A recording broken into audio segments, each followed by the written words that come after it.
Hello, I'm Meredith Hoxie Scholl, and it is my pleasure to offer staff support to our Connectional Table board as the Director of Communication and Research. I want to introduce to you all a brief video series that we hope will help you in your preparation for our time together in Oslo. This video series will include videos on our historic context for the Worldwide Nature. What does it mean to be a worldwide church?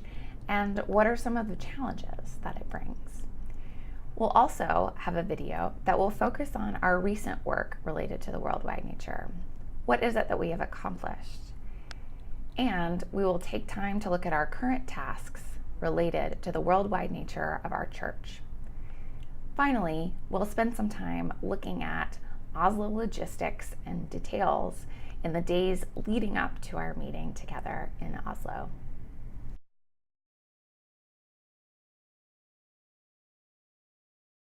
We're going to hear from two bishops, Bishop David Hjemba from the Council of Bishops Committee on Faith and Order, and Bishop Patrick Strife from the Standing Committee on Central Conference Matters. So as we turned to Bishop Hjemba and Bishop Strife, we're going to hear from them mostly about what we believe as a worldwide connection, our ecclesiology, as well as how will we organize ourselves to become a more truly authentic worldwide church.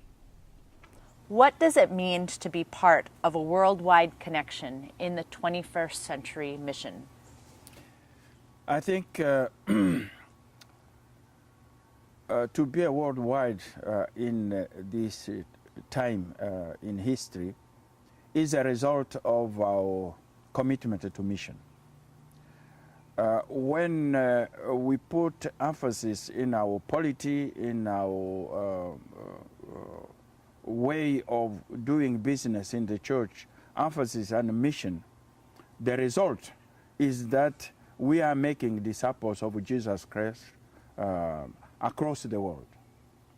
So it is normal that we move to this understanding of the church as a being a global or worldwide.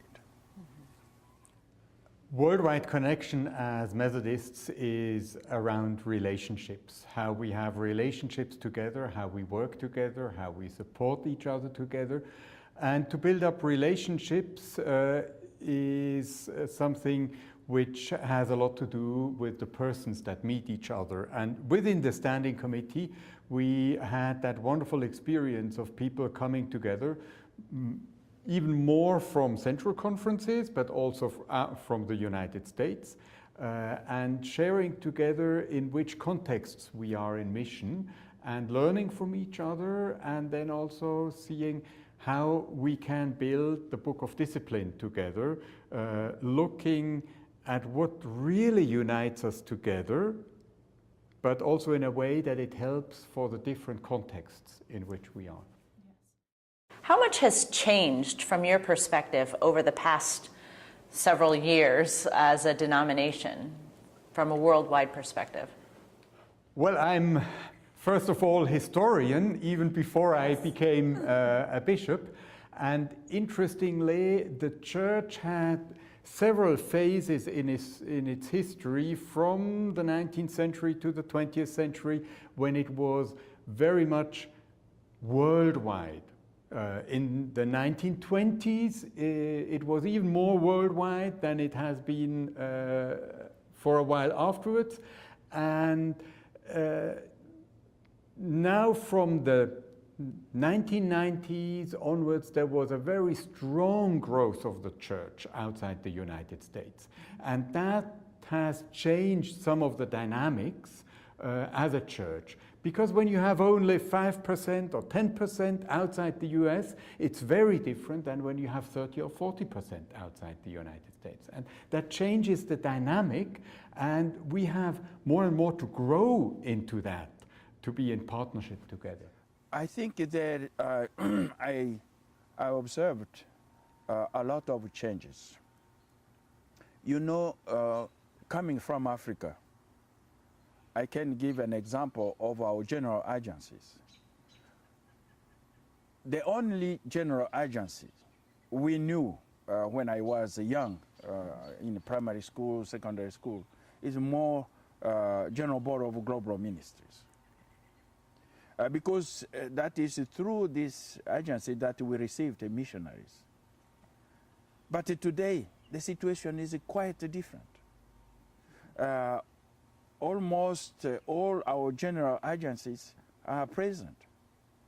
General Board of Higher Education and Ministry, you have African University.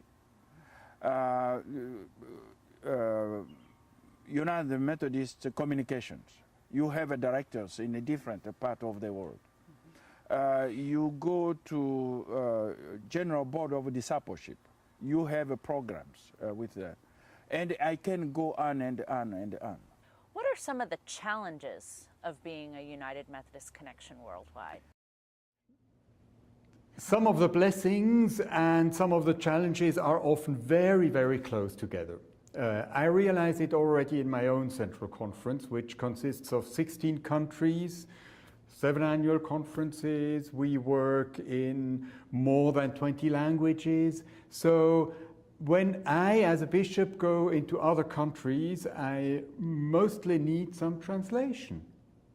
And that slows down sometimes the communication, sometimes it's more difficult to understand each other, and at the same time it shows that persons with another language, another culture, have certain riches which I begin to discover when I'm in dialogue with them. We still have some challenges. You know, if the church is the body of Christ, we need to integrate the ministries. We need to integrate the gifts that we have in the church for the sake of unity, the sake of connection or ties within the church. I mentioned the general agencies. We still need a more structural of these general agencies in the different, and recently, as you heard, the General Board of Global Ministries is going to have regional offices in Africa, in Europe, in Latin America, in Asia. I think this is still a challenge because that will be a new situation. Challenge for the church, but also challenge for these areas, because that will be something new.